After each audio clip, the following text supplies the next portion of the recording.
matin.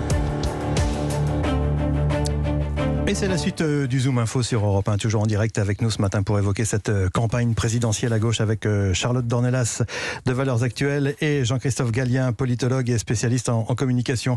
Je voudrais revenir sur ce que vous évoquiez il y a quelques instants, Jean-Christophe, concernant la candidature d'Anne Hidalgo.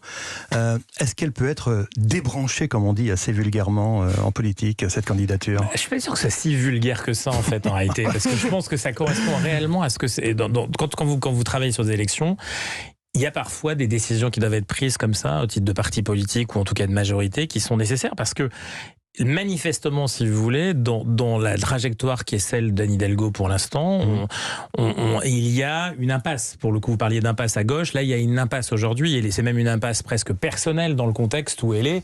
C'est-à-dire qu'elle peut mettre même en péril, quelque part, quelque chose qui est de nature parisienne, si vous voulez, après, derrière. Elle est quand même l'élue de la capitale de ce pays. Et donc, on est dans un contexte qui fait que lorsque ça ne prend pas, et de cette manière-là, c'est radical. On est dans un contexte où ça ne prendra pas plus.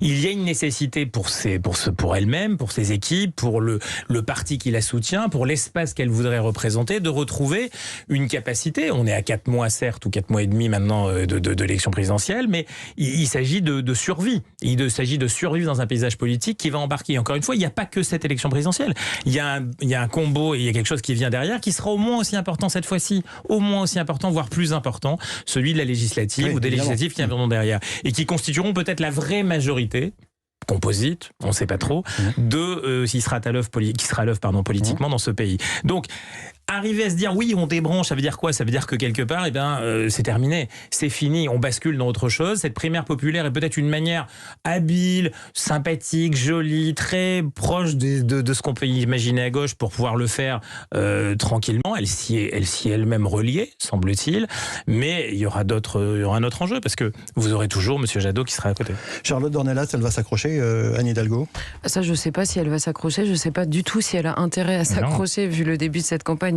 Et vu en effet ce qui vient d'être dit sur sa situation, mais Anne Hidalgo incarne jusqu'à la caricature parfois l'aspect extrêmement urbain, le progressisme urbain de la maire de Paris qui a des obsessions qui sont quand même des obsessions de niche, même à Paris, la plupart du temps depuis qu'elle est à la tête de cette ville. Et c'est vrai que moi ça me fascine tout le temps que, toujours que 3 ans après le mouvement des Gilets jaunes, la gauche soit aussi, la gauche politique, la gauche politicienne, même, les représentants politiques de la gauche soient aussi focalisés sur des revendications extrêmement minoritaires dans le pays, des revendications souvent sociétales extrêmement minoritaires dans le pays, sans jamais répondre à la question de fond du malaise existentiel qu'ont exprimé initialement les Gilets jaunes, soutenus, souvenez-vous, au début, par 80% des Français, justement, sur cette idée à la fois de la représentativité, cette idée de la taxation. Pourquoi faire cette idée de la question de l'argent public, des services publics, partout ailleurs sur le territoire qu'à Paris. Alors évidemment, Anne Hidalgo,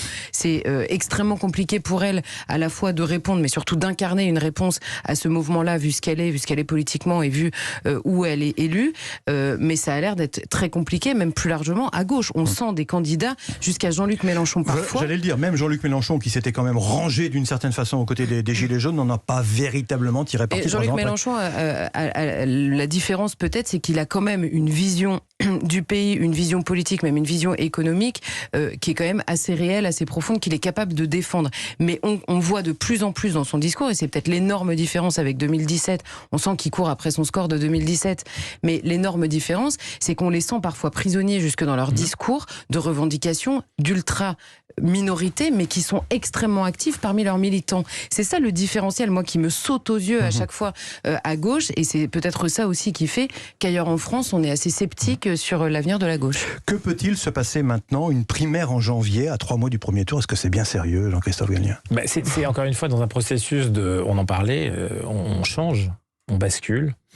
On élimine quelque part de manière non pas habile, mais avec une dimension qui dira, c'est un peuple, on ne sait pas lequel d'ailleurs. Donc pour vous, cette primaire, c'est quelque chose. C'est une manière de nettoyer un paysage qui aujourd'hui.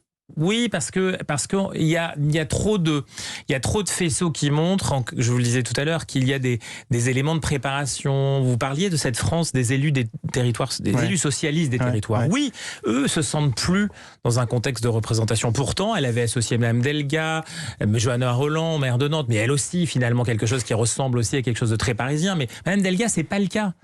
Certains avaient même imaginé que ça pouvait être elle qui pouvait prendre reprendre le flambeau, vous voyez. Et donc on est dans ce contexte qui fait que les socialistes, je dirais, en tout cas cette gauche de territoire qui est pas proche des Gilets jaunes, mais qui en tout cas vient de cette partie-là, vous parliez du Nord chez vous tout à l'heure, eh bien elle attend autre chose. Et là, elle est en rupture avec cette France-là, et il y a une manière habile de nettoyer, de lessiver finalement quelque chose qui ne marche pas, et de repartir potentiellement avec quelqu'un. Mais attention, Mme Taubira, elle est polarisante, elle aussi. Elle ne sera pas la garantie, mais c'est quelqu'un qui, dans un premier tour, va être sur le terrain des idées. On en parlait tout à l'heure. Monsieur Zemmour, Madame Taubira, ça peut être quelque chose d'intéressant aussi. Il nous reste quelques secondes seulement. Non, mais c'est ce que j'allais dire. Christiane Taubira, elle est très identifiée. Il y a deux grandes choses qui identifient Christiane Taubira.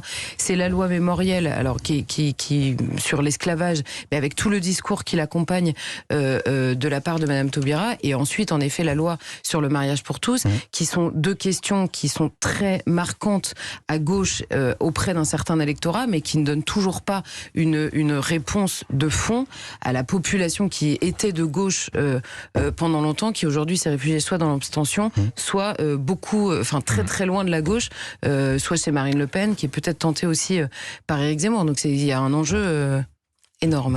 Merci à tous les deux. Merci Charlotte Dornelas de Valeurs Actuelles. Merci Jean-Christophe Gallien d'avoir participé à ce débat ce matin sur Europe 1. 8h59.